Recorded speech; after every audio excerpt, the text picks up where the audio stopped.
Valérie Cotreau, bonjour. Bonjour. Merci de vous être déplacée un samedi après-midi pour cette émission Femmes et Entrepreneurs, donc à Rennes.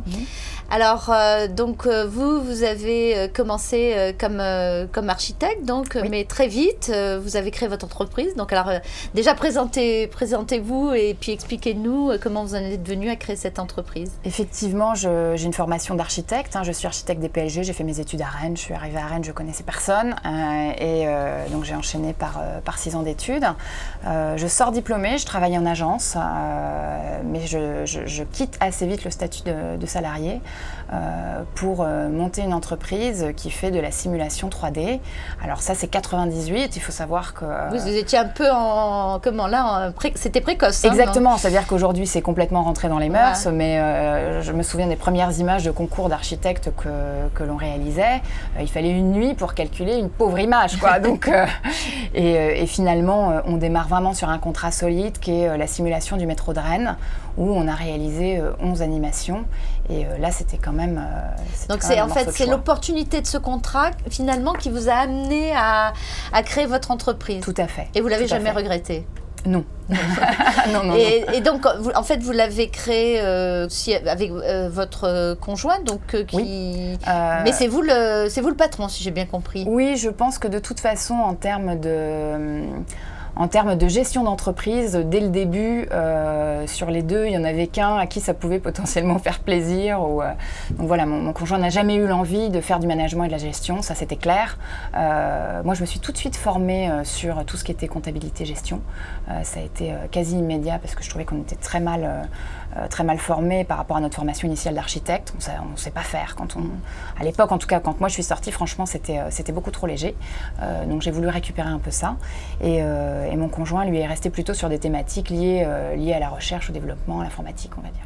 Et en plus, c'est un conjoint modèle, puisqu'il paraît qu'il a même, il accepte même puisqu'il rentre plutôt, puisqu'il a un autre emploi en dehors de l'entreprise, il a un temps partiel dans votre entreprise, donc il accepte de rentrer plutôt pour s'occuper des enfants. Donc c'est clair. Voilà, mais de toute façon, il faut faire des choix. Donc, et effectivement, il ne faut pas que ce soit subi, mais je pense que l'équilibre est tout à fait respecté dans ce sens-là et que chacun y trouve son compte. En tout cas, j'ai vraiment le sentiment que chacun y trouve son compte. Ouais.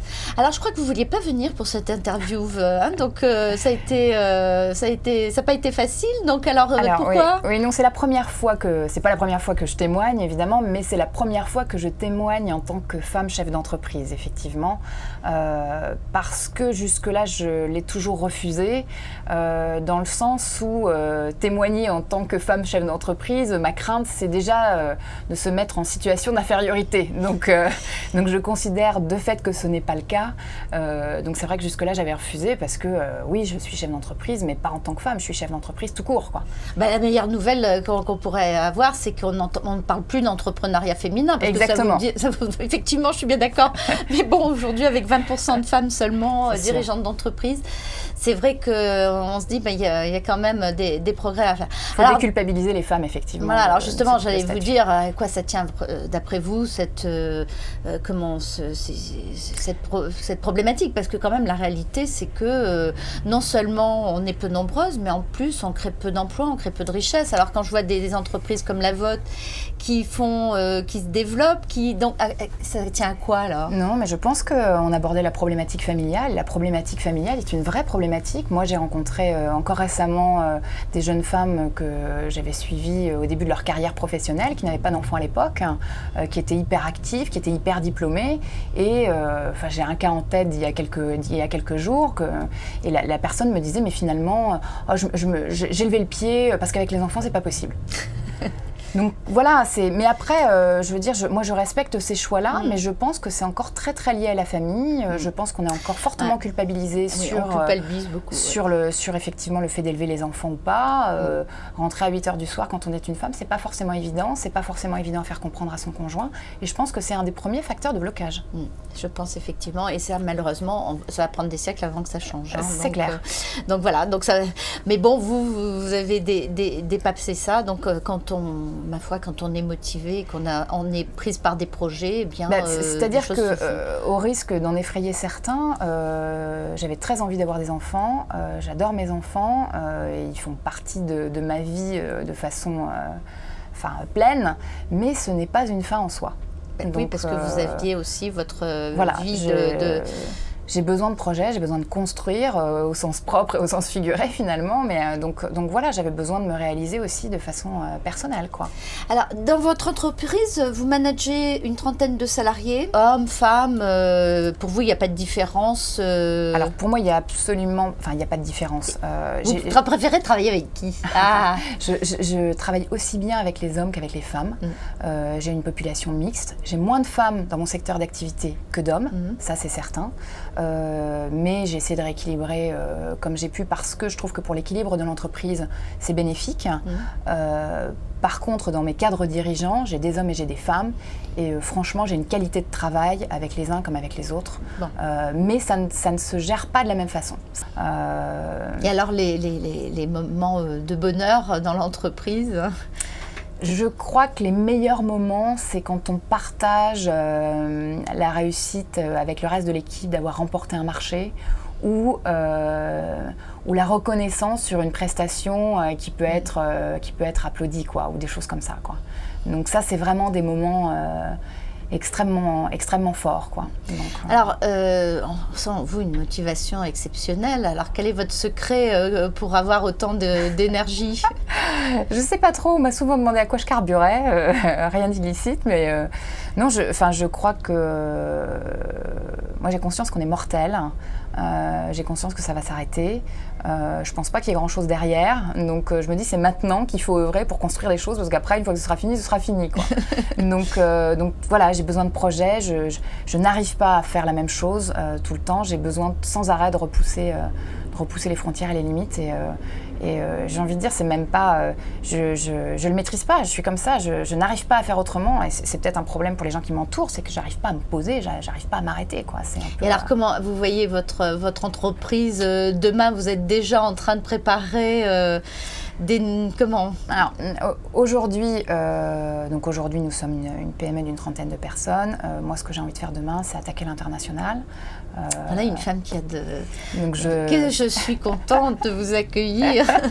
Je pars lundi, là, donc dans 2 jours, je pars à Montréal. Je repars à Montréal, j'étais à New York il y a 1 mois. On a des projets potentiellement en Palestine. Donc c'est un réseau que je suis en train de mettre en place là, depuis 6 mois à peu près. Et je pense que la spécificité des solutions en fait, logicielles qu'on est en train de sortir va nous permettre d'aborder l'international. Donc aujourd'hui, l'idée, c'est d'être bien entouré avec des partenaires comme Bretagne International, comme la CCI, comme le Pôle, pour pouvoir construire ce développement à l'international, quoi. Est-ce que vous êtes obligé, pour développer votre entreprise, de faire appel à des capitaux extérieurs? Vous arrivez pour le moment encore à financer vous-même? Alors aujourd'hui, ça reste une entreprise familiale. C'est une vraie question. C'est une vraie question, j'en discutais encore cette semaine. C'est pas facile, hein? Non, exactement. C'est-à-dire qu'à un moment, et on m'a poussé plusieurs fois dans ce sens-là, c'est vrai qu'à un moment, il faut, entre guillemets, grandir aussi et se dire, bon allez, je dépasse ce cap de l'entreprise familiale et éventuellement je fais rentrer des capitaux extérieurs pour aller plus vite. Dans les domaines comme le vôtre, c'est vrai qu'il y a des phases et à partir du moment où on attaque le développement international, tout à fait. Et c'est un changement donc qui n'est pas facile. C'est un changement qui n'est pas facile parce qu'au bout de 13 ans, vous avez pris l'habitude d'être tranquille chez vous. Voilà. Et ça, j'aime bien ça. Alors, on dit aussi, il vaut mieux un petit chez soi qu'un grand chez les autres. Mais bon, tout ça, après, c'est vrai que... Après, c'est vraiment des questions de stratégie. J'y étais fermée il y a quelques années. Je n'y suis plus forcément fermée. Donc, je pense que je vais l'étudier de façon pragmatique, dans l'intérêt, on va dire, dans l'intérêt de l'ensemble des gens qui travaillent avec moi, quoi.